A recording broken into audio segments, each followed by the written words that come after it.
नमस्कार, आशा लाईफस्टाईलमध्ये तुमचं अगदी मनापासून सगळ्यांचं स्वागत आहे। आज आपण कांदा आणि कोथिंबीरीचे कुरकुरीत आणि खमंग भजी बनवणार आहोत।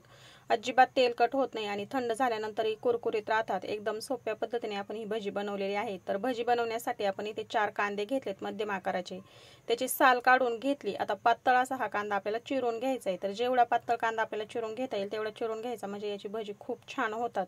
तर बघा, अशा पद्धतीने आपण आता हा कांदा चिरून घेऊया। ही भजी अजिबात तेलकट होत नाही आणि थंड झाल्यानंतरही कुरकुरीत राहतात। खूप छान असे चवदार ही भजी तयार होतात आणि बनवण्याची पद्धत देखील खूप सोपी आहे। तर बघा, या पद्धतीने मी सर्व कांदे इथे चिरून घेतलेत, एक भांड्यामध्ये काढून घेतलेत। आता याच्यावरती आपण मीठ घालून घेऊया। तर चवीनुसार आपण याच्यावरती मीठ घालून घेतलंय। आता आपण याच्यावरती हळद पावडर घालून घेऊया। लाल तिखट घालून घ्यायचे। लाल तिखट तुम्ही आवडीप्रमाणे थोडंफार कमी जास्त करू शकता। आता याच्यामध्ये आपण हिरवी मिरची घालून घेणार आहोत। तर 2 मिरच्या घेतल्या होत्या मी, मिरचीचे 2 भाग केले आणि अगदी बारीक अशी चिरून घेतली। तर आता हे व्यवस्थित असं आपण कांद्याला एकत्र करून घेऊया। आणि कांदा एकत्र करून घेत असताना बघू शकता असा चुरगळून घ्यायचा आहे हाताने व्यवस्थित असा, म्हणजे तो अगदी सुटसुटीत तयार होतो। आणि असा मोकळा सुटसुटीत कांदा करून घ्यायचा आपल्याला भजी बनवण्यासाठी। तर बघा, या पद्धतीने इथे मी मीठ मिरची सगळी व्यवस्थित अशी या कांद्यावरती चिरून घेतली। तर आता आपण सुरुवातीला याच्यामध्ये मीठ घालून घेतले, तर कांद्याला पाणी सुटतं आणि याच्यामध्येच आपण आता पीठ घालून व्यवस्थित असं एकत्र करून घेऊया। तर 1 कप इथे मी बेसन पीठ घेतलंय, संपूर्ण 1 कप भरून बेसन पीठ आपण याच्यावरती घातलं। आता त्याच कपाने अर्धा कप इथे मी तांदळाचं पीठ घेतलंय। तांदळाचं पीठ घातल्यानंतर भजी खूप छान अशी कुरकुरीत तयार होतात। तर आता हे पीठ आपण कांद्याला व्यवस्थित असं चोळून घेऊया। सुरुवातीला आपल्याला याच्यामध्ये अजिबात पाणी घालायचं नाही, जो कांद्याचा ओलसरपणा आहे त्याच्यामध्येच हे पीठ आपल्याला अगोदर एकजीव करून घ्यायचे।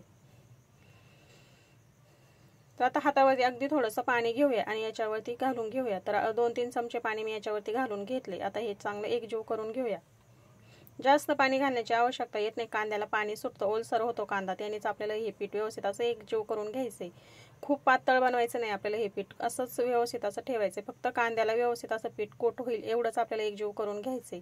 तर आता याच्यावरती मी बारीक चिरून घेतलेली कोथिंबीर घालून घेतली, 2 मोठी अगदी बारीक अशी चिरून घेतली। आता आपण हे एकत्र करून घेऊया। कांदा आणि कोथिंबीरीचे भजे खूप छान लागतात, कुरकुरीत आणि खायला देखील खूप छान चवदार लागतात। तर बघा, कोथिंबीर घालून घेतल्यानंतर आपण हे एकत्र करून घेतलंय। आता आपण ज्या वेळेस भजी बनवणार आहोत त्याच वेळेस आपल्याला याच्यामध्ये सोडा घालून घ्यायचा आहे, जास्तीचा अगोदर घालून ठेवायचा नाही। आता चिमूटभर आपण याच्यामध्ये सोडा घालून घेतलाय आणि 1 छोटा चमचा भरून आपण इथे ओवा घेतलाय। तर ओवा आपण हातावरती कुस्करून याच्यामध्ये घालून घेऊया। आता हे पुन्हा आपण एकत्र करून घेऊया। तर चमच्याने इथे मी एकत्र करून घेते, बघू शकता तुम्ही मस्त असं पीठ आपण भिजवून घेतलंय। इथे जास्त पातळ करायचं नाही, अशाच पद्धतीने घट्टसर असं ठेवायचंय। कांद्यावरती व्यवस्थित असं बेसन पीठ आणि तांदळाचं पीठ कोट होईल एवढंच आपल्याला हे भिजवून घ्यायचे। तर आपण फक्त याच्यामध्ये 2-3 चमचे पाणी घालून घेतलं आणि कांद्याच्या ओलसरपणामध्येच आपण हे पीठ एकत्र करून घेतले।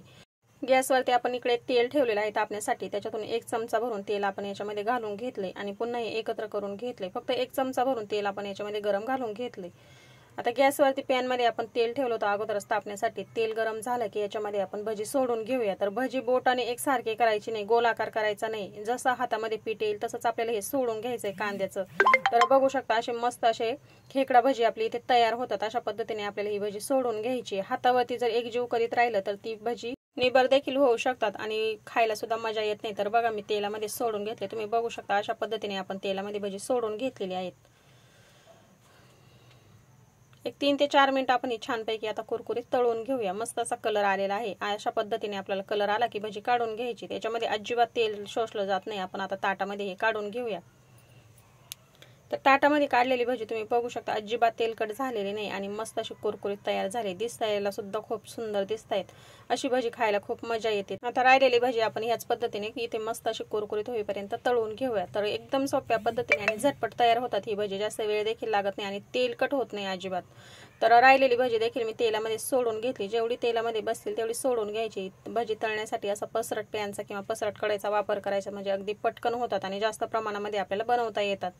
तर बघा, अशा पद्धतीने मस्त अशी खमंग कुरकुरीत भजी आपण आता राहिलेली संपूर्ण इथे करून घेऊया। तर संपूर्ण भजी आपण इथे तळून घेतलेली आहेत आणि मस्त अशी भजी आपली इथे झालेली आहेत, खूप सुंदर झालेले आहेत आणि कुरकुरीत देखील झालेत, अजिबात तेलकट झालेले नाहीत।